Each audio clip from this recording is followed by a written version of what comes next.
Now, bullying is one of the biggest problems for kids at school, whether it's online or physical assault. It can shatter a child's confidence and their school life. Professor Donna Cross has written and researched extensively on schoolyard bullying, and she joins us now in the studio. Good morning. Thanks for being here.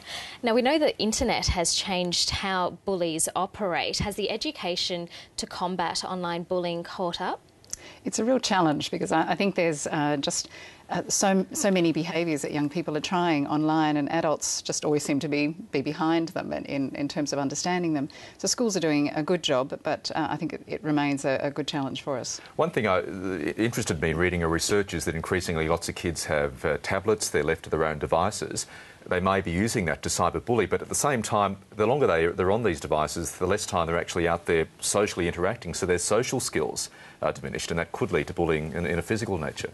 It's a really interesting phenomenon because young people are communicating a lot more through technology.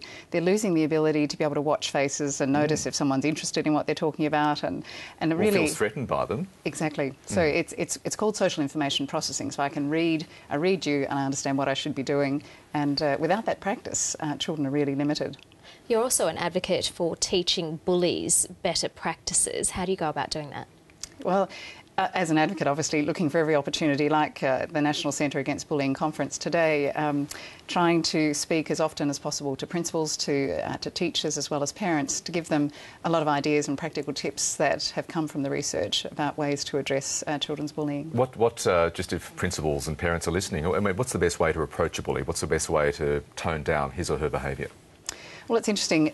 Most of the responses in the past have been just to punish children who bully, and of course consequences are important, so children know that the behaviour they're doing is not to be tolerated. But they also need to learn different ways to behave.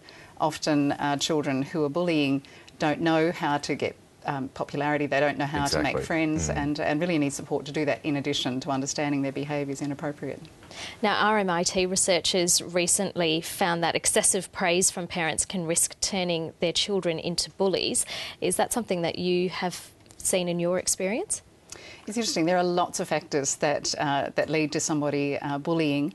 Often, probably the most common factor is that somebody in their life has been bullying them, or that they've been observing it. So it's really a behaviour that's learned and reinforced by people that are around them. So many factors can contribute to it. The former head of the family court, Alistair Nicholson, has weighed into this debate this morning. I think he's taking part in this conference later today. He says one way of really tackling bullying is to make the parents of the bully pay for any injuries or damage caused by their bullying. What do you think of that approach? I think parents have to take responsibility. There are lots of views about what that responsibility looks like. There's a hip pocket aspect to it. It might concentrate their minds a whole lot more. It certainly needs a lot of attention, and I think that there's a lot that parents can do to minimise bullying if they recognise it in their children, and giving them some tips and ideas about ways to stop. And in terms of early intervention, are there ages in particular that you can come in at that will stop the practice from developing too far? I think that's a really important point. Often people don't address bullying until children are around 10 or 11 years of age, which is when more children in Australia are bullied or bully others than any other time.